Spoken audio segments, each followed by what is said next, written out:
Ողջույն, դուք կրկին սևարգում եք։ Ես Լիլիթ Հարությունյանն եմ։ Այս նախագծում հյուրերից հաճախ հարցնում եմ, ինչից եք վախենում։ Մեկն ասում է ձախողումից, բայց երբեմն վախենում է ոչ թե ձախողումից, այլ որ կտեսնեն իր փորձն ու կկարողանան կարծիք ունենալ դրա մասին։ Մեկը պատասխանում է, թե վախենում է տեսախցիկից, բայց երբեմն վախենում է ոչ թե այս սարքից, այլ տեսանելի դառնալուց։ Մեկն էլ ասում է, վախենում է փոփոխությունից, բայց իրականում կարող է վախենալ նրանից, որ հին ինքնությունն այլևս չի լինի իր հետ, իսկ նորին դեռ չի ճանաչում։ Այս անգամ սևարգում հյուր չունենք։ Այս անգամ փորձելու ենք բացել ոչ թե մեկ մարդու պատմություն, այլ այն մեխանիզմները, որոնք շատերիս ներսում են աշխատում, երբ պետք է խոսենք, սկսենք, առաջարկ անենք, գին ասենք, հրապարակում անենք, կամ պարզապես դուրս գանք մեր սովորական դերից։ Մի կարևոր հստակեցում. ես հոգեբան չեմ, եւ այստեղ ոչ մեկին չեմ ախտորոշելու։ Ես լրագրող եմ, հաղորդակցության ու PR ռազմավար, եւ ինձ հետաքրքրում է վախն ինչպես է փոխում մեր խոսքը, մեր տեսանելիությունը եւ մեր որոշումները։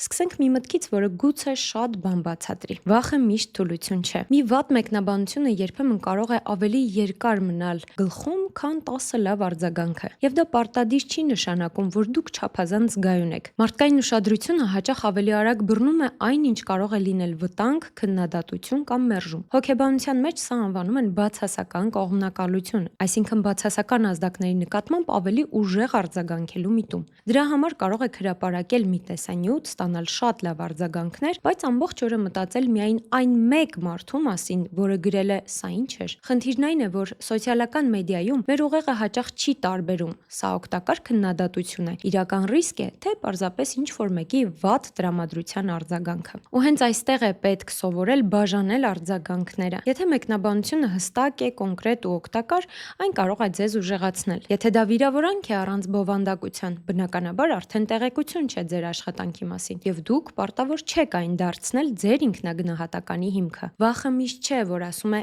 մի արա, հաճախ ասում է՝ սա քեզ համար կարևոր է, բայց երբ դուք արդեն բացասական ազդանշանն ընդունում եք որպես դատավճիռ, վախն արդեն դադարում է պաշտպանել եւ սկսում է ղեկավարել ձեզ։ Մինչեւ մերժման, ձախողման ու տեսախցիկի վախին անցնելն ուզում եմ մի փոքր կանգ առնել մի հարցի վրա. որքան տարօրինակ կարող է լինել մարդու վախը։ Մենք սովորենք մտածել, որ մարդիկ վախենում են մթությունից, բարձրությունից, սարդերից կամ մահից, բայց իրականում մարդու ուղեղի վտանգի քարտեզը երբեմն շատ ավելի անհավանական է։ Դե ինչ, թվարկեմ 10 անհավանական, բայց իրական վախեր։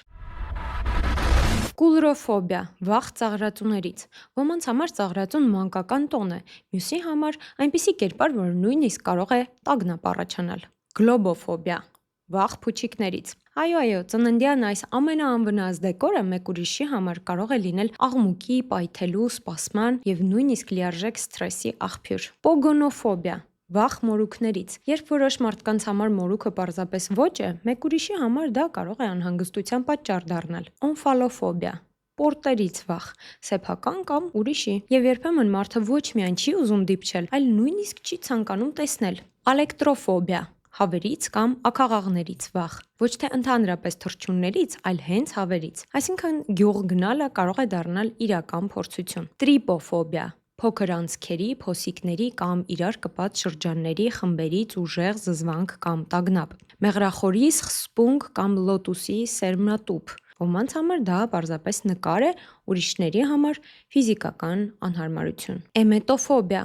փսխելուց կամ մեկ ուրիշի փսխելը տեսնելուց վախ։ Այդ վախը կարող է մարդուն ստիպել խուսափել ռեստորաններից, ճանապարհորդություններից կամ նույնիսկ որոշ ուտելիքներից։ Կատոպրոտոֆոբիա, հայելիներից կամ սեփական արտացոլանքից վախ։ Երբ հայելին ձեզ համար պարզապես ինտերիերի մաս չէ, այլ մի բան, որից ուզում եք շատ հեռու մնալ։ Հիպոպոտոմոնստրոսեսկվիպեդալիոֆոբիա, վախ երկար բառերից։ Այո, անունն ինքն էլ այնպիսի բառ է, որ կարող է վախեցնել նույնիսկ նրան, ով այդ ֆոբիան չունի։ Ֆոբոֆոբիա, վախ վախերից։ Երբ մարդը սկսում է ոչ այնքան վախենալ կոնկրետ իրավիճակից, որքան այն զգացումից, որ կարող է նորից խուճապ ունենալ կամ խուճապ ապրել։ Սա պատմում եմ ոչ թե որպեսզի ծիծաղենք մարդկանց վախերի վրա, այլ որովհետև մեկի վախը մյուսի համար կարող է անհեթեթ թվալ, բայց մարդու մարմնի համար այն իրական է։ Մարմինը չի հարցնում՝ սա տրամաբանական վախ է, մարմինը պարզապես ազդանշան է ստանում։ Եվ ահա այստեղ գալիս ենք մեզ ավելի ծանոթ վախերին, որովհետև երբ մեկը վախենում է փուչիկից, իսկ մեկ ուրիշը տեսախցիկից, առաջին հայացքից դրանք բոլորովին տարբեր բաներ են, բայց մարմնի լեզվով երկուսն էլ կարող են նշանակել Շարունակել նույնը։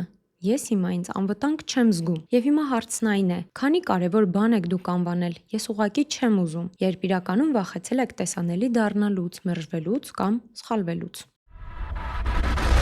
Մերժված առաջարկը երբեմն ցավեցնում է ոչ թե նրա համար, որ չեք ստացել գումարը կամ գործակցությունը, այլ ցավեցնում է, որովհետև մի պահ թվում է, թե մերժել են ձեզ։ Սոցիալական բացառման մասին հետազոտությունները ցույց են տվել, որ մերժման կամ անտեսված լինելու փորձը կարող է ակտիվացնել ուղեղի այն համակարգերը, որոնք կապված են մտավոր հյուծվածության եւ ցավալի փորձառության հետ։ Սա չի նշանակում, որ մերժումը բառացիորեն նույնն է, ինչ ֆիզիկական վնասվածքը, բայց բացատրում է, ինչու չպատասխանված նամակը, անտեսված առաջարկը կամ ոչը երբեմն այդքան ծանր են զգացվում։ Դուք ուղարկում եք առաջարկ, պատասխան չկա, եւ արդեն մի քանի ժամ հետո կարող եք մտածել. գուցե առաջարկածս ծառայության գինը բարձր էր, գուցե ես դեռ բավարար լավ մասնագետ չեմ, գուցե ընդհանրապես ինձ պետք չէր առաջարկ անել։ Բայց բիզնեսում կարևոր է տարանջատել երկու բան։ Մարդը մերժել է առաջարկը, մարդը չի մերժել ձեր մարդկային արժեքը։ Նա կարող է չունենալ բյուջե, ժամանակ, ներքին առաջնահերթություն կամ պարզապես դեռ չհասկանալ դուք ինչ խնդիր եք լուծում։ Ես առաջարկների համար մի կանոն կդնեի.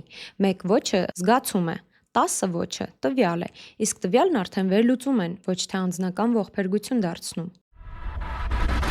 Եթե ձեր տեսանյութում մի բառ շփոթեցիք, ձեզ թվում է բոլորը դա նկատեցին, հիշեցին ու հիմա քննարկում են։ Իրականում մարդիկ հիմնականում զբաղված են իրենց սեփական սխալներով։ Հոգեբանության մեջ սա կոչվում է spotlight effect, լուսարձակի էֆեկտ։ Մենք չափազանցնում ենք այն ուշադրությունը, որ ուրիշները տալիս են մեր տեսքին, ձայնին, հագուստին, դադարին կամ անհարմար պահերին։ Հայտնի գիտափորձերից մեկում մարդկանց հագցրել էին այնպիսի շապիկ, որն իրենց կարծիքով ամոթալի էր, հետո խնդրել էին մտնել սենյակ։ Նրանք մեծապես գերագնահատում էին, թե քանի մարդ է հիշելու այդ շապիկը։ Այսինքն, դուք ձեզ ներսից զգում եք շատ ավելի տեսանելի, քան իրականում կաք ուրիշների համար։ Երբ տեսախցիկի առաջ ձեր ձայնը դողում է, ձեզ կարող է թվալ, թե աղետ է, բայց դիտողը կարող է ընդամենը մտածել. մարդը մի քիչ հուզված է եւ 2 վայրկյան անց շարունակել լսել միտքը։ Երբ հանդիպման ժամանակ դադար եք պահում, ձեզ կարող է թվալ, թե բոլորը տեսան, մոլորվել եք, բայց դիմացինը կարող է դա ընդհանրապես ընկալել որպես մտածված դադար։ Այս միտքը շատ է ազատագրում ձեր ուղեղը։ Մարդիկ հաճախ ասում են, ես վախենում եմ ձախողելուց, բայց շատ հաճախ նրանք վախենում են կորցնելուց, գումար, ժամանակ, հեղինակություն կամ այն պատկերացումը կորցնելուց, որ իրենց մոտ հաստատ կստացվեր, եթե միայն փորձեին։ Շատ իրավիճակներում մարդիկ կորուստն ավելի ծանր են զգում, քան նույն չափի հնարավոր շահույթը։ Այսինքն 100,000 դրամ վաստակելու ուրախությունը հաճախ նույնքան ուժեղ չի լինում, որքան 100,000 դրամ կորցնելու տհաճությունը։ Բայց այստեղ կա շատ անհարմար հարց։ Եթե դուք չեք սկսում, օրինակ, ձեր podcast-ը, չեք հրապարակում, չեք ուղարկում ձեր ծառայության առաջարկը կամ չեք փորձում նոր ծառայություն, դուք նույնպես ինչ-որ բան եք կորցնում։ Պարզապես այդ կորուստը լուռ է, չգրված գիրքը չի աղմկում, չուղարկված առաջարկը ձեզ ոչ չի ասում։ Չնկարված տեսանյութում մեկնաբանություններ չեն լինում, բայց դրանք նույնպես կորուստներ են։ Պարզապես դրանց թվերը չենք տեսնում։ Այդ ձախողումից վախենալուց առաջ երբեմն ավելի ճիշտ հարցն է. իսկ չանելու գինն ինչ է լինելու 3 ամիս անց։ Մենք հաճախ վախենում ենք ոչ թե վատ արդյունքից, այլ անորոշությունից։ Շատ մարդիկ մնում են հին աշխատավայրում, հին հարաբերությունում կամ հին բիզնես մոդելի մեջ միայն այն պատճառով, որ ոչ թե լավ է, այլ մնում են, որովհետև ծանոթ է։ Անորոշության մեջ դուք չգիտեք ինչ կլինի հետո, չգիտեք կստացվի, կընկնեք, մարդիկ կփոխեն վերաբերմունքը, դուք ինքներդ ձեզ նոր դերում կճանաչեք, թե ոչ։ Հետազոտություններում անորոշության անհանդուրժողականությունը, անորոշությունը դժվար տանելու միտումը շատ հաճախ կապված է անհանգստության բարձր մակարդակի հետ։ Ուղեղը դատարկ տեղ չի սիրում։ Երբ տեղեկատվությունը քիչ է, մենք հաճախ սկսում ենք լրացնել բացերը մեր ամենավատ սցենարներով։ Դուք դեռ տեսանյութ չեք հրապարակել, բայց օրինակ արդեն պատկերացրել եք, որ ձեզ կծաղրեն։ Դուք դեռ ծառայություն չեք առաջարկել, բայց արդեն որոշել եք, որ ոչ ոք չի գնի։ Դուք դեռ չեք փոխել ձեր մասնագիտությունը, բայց արդեն գուցե համոզված եք, որ չի ստացվի։ Այստեղ լուծումը մի վախեցիրը չէ։ Լուծումը անորոշությունը փոքրացնելն է։ Ոչ թե հարցնել իմ կյանքը փոխվելու է, այլ հարցնել ինչ փոքր փորձ կարող եմ անել այս շաբաթ, որ մի քիչ իրական տվյալ ունենամ, որովհետև անորոշությունը երևակայության մեջ անսահման է, փորձի մեջ չափելի։ Հրապարակային խոսքի վախը հաճախ սկսվում է մարմնից։ Հրապարակային խոսքի ժամանակ երբեմն մարմինը ձեզանից շուտ է արձագանքում։ Ձայնը արագանում է, շունչը դժվարանում, բերանը չորանում։ Մտածում եք՝ ես ամեն ինչ գիտեի, հիմա ինչու մոռացա։ Ու հենց այդ պահին թվում է խնդիրը խոսելու ունակության պակասն է, բայց հաճախ խնդիրը գիտելիքը չէ։ Խնդիրն այն է, որ ձեր մարմինն իրավիճակը գնահատում է որպես սոցիալական ռիսկ։ Ձեզ նայում են, ձեզ լսում են, ձեզ կարող են գնահատել, եւ դուք փորձում եք մեկ քայլով անել այն, ինչն իրականում պետք է անել աստիճանաբար։ Շատերն առաջին անգամ միանգամից փորձում են երկար ելույթ ունենալ, օրինակ լայվ մտնել կամ տեսախցիկի առաջ կատարյալ խոսել։ Բայց ճիշտ ճանապարհը հաճախ ավելի փոքր է։ Սկզբում 30 վայրկյան կարող եք voice note անել, հետո մեկ story անել առանց տեքստ կարդալու, հետո հարցազրույց կամ լայվ։ Հետազոտություններում աստիճանական exposure-ի մոտեցումները համարվում են վախի հետ աշխատելու արդյունավետ մեթոդներից մեկը։ Միտքը պարզ է, մարդը նոր փորձ է ձեռք բերում, որ տեսանելի լինելը անհարմար է, բայց աղետ չէ։ Հրապարակային խոսքը տաղանդ չէ, դա տեխնիկա է, կառուցված եւ կրկնություն պահանջող։ Խոցելիությունը չի նշանակում ամեն ինչ պատմել։ Սոցցանցերում շատերը երկու ծայրահեղության մեջ են ընկնում։ Կամ փորձում են լինել այնքան կատարյալ, որ իրենց կյանքում ոչ մի թերություն չի երևում, կամ սկսում են հրապարակայնորեն պատմել ամեն ինչ առանց հասկանալու, որտեղ է անձնականի եւ հանրայինի սահմանը։ Բայց խոցելիությունը ոչ մեկն է, ոչ էլ մյուսը։ Խոցելիությունը սա է. դուք կարող եք ասել. ես այս իրավիճակում սխալվել եմ, հասկացա ինչն էր պատճառը ու փոխեցի իմ մոտեցումը։ Օրինակ, ես մի անգամ կորցրել եմ գործակցություն, որովհետեւ իմ ծառայության արժեքն ասելիս չափազանց արդարացել եմ։ Հետո հասկացա, որ մարդը պիտի հասկանա ոչ թե ես որքան եմ աշխատել, այլ ինչ խնդիր եմ լուծում իր համար։ Այստեղ արդեն կա պատմություն, կա կոնֆլիկտ, կա ընտրություն, կա փոփոխություն, եւ լսողը ստանում է ոչ թե ես էլ մարդ եմ, դատարկ նախադասությունը, այլ մի փորձ, որի մեջ կարող է ինքն իրեն տեսնել։ Storytelling-ի ուժը հենց այստեղ է։ Մարդիկ ավելի հեշտ են մտնում պատմության մեջ, երբ այն ունի իրական լարում եւ ճանաչելի մարդկային ընտրություն։ Սևարքրի իմաստն էլ հենց դա է։ Ոչ թե մարդուն իդեալական ներկայացնել, այլ հասկանալ ինչ է եղել նրա ներսում մինչև այն կետը, որտեղ մենք նրան հիմա տեսնում ենք։ Դատարկ էջը երբեմն վախեցնում է ոչ թե գաղափարների պակասից, այլ չափից շատ հնարավորություններից։ Դատարկ էջից վախենում են ոչ միայն գրողները, դրանից վախենում է մարդը, որը պետք է առաջին տեսանյութը նկարի։ Բիզնեսը, որը պետք է վերջապես հասկանա ինչ է ասում իր մասին։ Մասնագետը, որը պետք է իր ծառայությունները փաթեթավորի։ Դատարկ էջը թվում է ազատություն, բայց շատ հաճախ այն չափազանց շատ որոշումների տարածք է։ Ինչ թեմայից սկսել, ով է լսարանը, ինչ տոնով խոսել, իսկ եթե սա սխալ հնչի, իսկ եթե սա իմ ամենալավ միտքը չէ։ Choice overload-ի մասին հայտնի հետազոտությունները ցույց են տվել, որ չափից շատ տարբերակներ ունենալը երբեմն կարող է ոչ թե օգնել, այլ դանդաղեցնել որոշումը։ Բայց այստեղ կարևոր բառը երբեմնն է։ Դա կախված է կոնտեքստից, ընտրության բարդությունից եւ նրանից, թե մարդը որքան է վստահ իր չափանիշների մեջ։ Դրա համար ստեղծագործական աշխատանքի առաջին կանոնը հաճախ սա է. մի սկսեք իդեալական կոնտենտից, սկսեք մեկ սահմանափակումից։ Մի հարց, մի միտք, մի լսարան, մի րոպե։ Դատարկ էջը հաղթահարվում է ոչ թե մեծ ոգեշնչմամբ, այլ առաջին վատ սևագրով, որովհետև խմբագրելն արդեն շատ ավելի հեշտ է, քան ոչնչից ստեղծելը։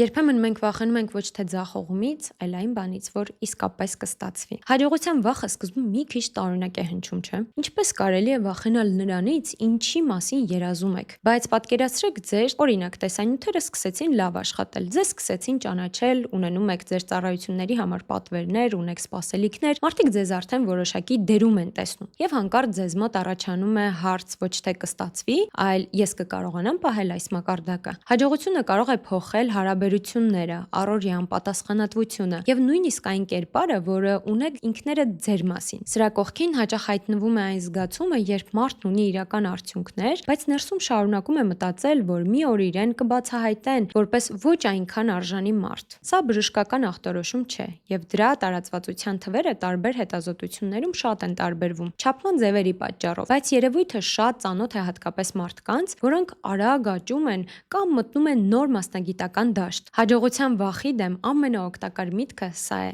ձեզ պարտադիր չէ առաջին իսկ օրից համապատասխանել նոր դերին։ Դուք կարող եք աճել այս նոր դերում։ Օրինակ, հաղորդավար դառնալով սովորել հաղորդավար լինել, ղեկավար դառնալով սովորել ղեկավար լինել, տեսանելի դառնալով սովորել կրել տեսանելիության պատասխանատվությունը։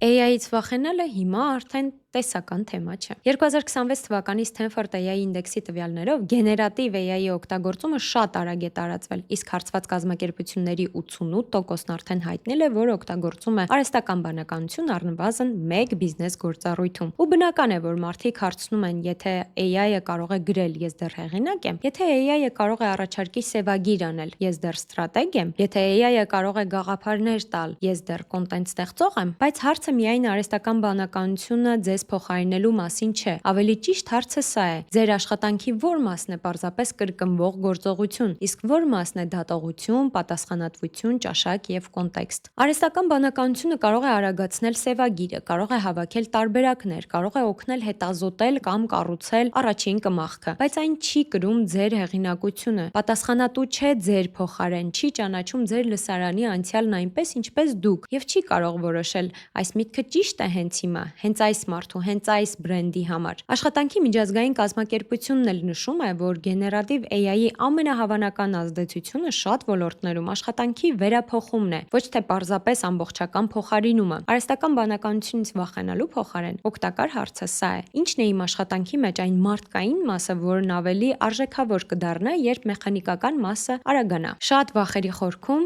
կա մեկ հարց. ես կմնամ կապի մեջ մարդկանց հետ, թե ոչ։ Եթե փորձենք բոլոր վախերը մի քիչ խորքից նայել, կարող ենք գտնել միևնույն հարցը. եթե ինձ մերժեն, ես կմնամ ընդունված, եթե փոխվեմ, մարդիկ կշարունակեն ինձ ճանաչել, եթե սխալվեմ հրապարակայնորեն, ես կկորցնեմ իմ տեղը հասարակությունում, եւ եթե հաջողեմ, իմ շրջապատը նույնպես կմնա նույնը։ Մարդու համար սոցիալական կապը պարզապես հաճելի բան չէ։ Հետազոտություններն ու հանրային առողջապահության զեկույցները կապի պակասը դիտարկում են որպես առողջության եւ բարեկեցության վրա ազդող կարևոր գործոն։ Բայց այս թեման ինձ համար կարևոր է նաեւ հաղորդակցության տեսանկյունից։ Մարդիկ չեն կապվում միայն մասնագիտական հաջողությունների ցուցակի հետ, կապվում են այն մարդու հետ, որի մեջ իրենցից ինչ-որ բան են գտնում՝ մի կասկած, մի անհարմար ընտրություն, մի սխալ, մի ճանապարհ, որի մասին սովորաբար մարդիկ չեն խոսում։ Այդ պատճառով սևարկղում ինձ հաճախ ավելի շատ հետաքրքրում է ոչ թե ինչի է հասել մարդը, այլ ինչ է եղել նրա կյանքում մինչև այդ հաջողությունը։ Որովհետև հաջողության պատմությունը շատ հաճախ սկսվում է այնտեղ, որտեղ մարդը դեռ ոչ մեկի համար հաջողակ չէր։ Եվ այդ կետում մենք բոլորս ավելի նման ենք իրար, քան թվում է։ Եվ այս թողարկման ամենապրակտիկ մասը՝ վախը կառավարելու համար պետք չէ ամեն առավոտ կանգնել հայելու առաջ ու ասել ես չեմ վախենում։ Դա սովորաբար չի էլ աշխատում։ Ավելի օգտակար է անել այս հետևյալ 4 քայլը։ Առաջինը՝ տվեք ձեր վախի անունը։ Մի ասեք ես անհանգիստ եմ, ասեք ես վախենում եմ, որ օրինակ այս հրապարակումը գործընկերներս կտեսնեն ու կմտածեն, թե ես լուրջ չեմ։ Երբ վախը կոնկրետանում է,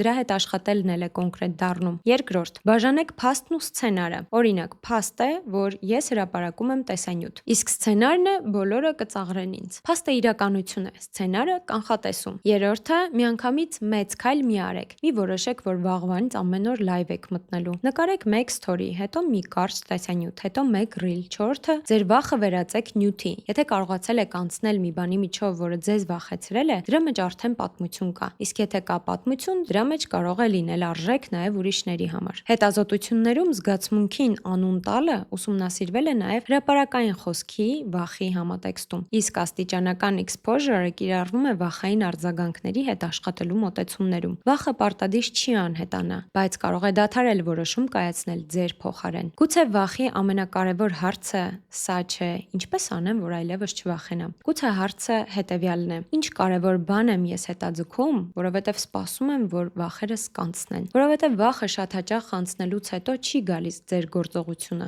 Հակառակը, գործողությունից հետո է վախը սկսում փոքրանալ։ Դուք չեք դառնում վստահ մարդ, հետո սկսում խոսել։ Շատ հաճախ սկսում եք խոսել, հետո քիչ-քիչ դառնում ավելի վստահ։ Դուք չեք սպասում, մինչև պատրաստ լինեք ձեզ տեսանելի դերում տեսնելուն։ Դուք մի քանի անգամ հայտնվում եք այդ դերում, ու հետո ձեր ուղեղը սկսում է հասկանալ. սա էլ եմ ես, նախորդն էլ եմ ես, հաջորդն էլ ես կլինեմ։ Աշխարհը կարող է չիմանալ ձեր արժեքի մասին, եթե դուք այն երբեք չեք ձևակերպում։ Իսկ եթե ձեր պատմությունը չեք պատմում, շատ հաճախ դրա փոխարեն սկսում է խոսել ձեր վախը։ Սա Սևարկղն էր։ Ես Լիլիթ Հարությունյանն եմ։ Կհանդիպենք հաջորդ թողարկմանը բացելու նոր Սևարկղ։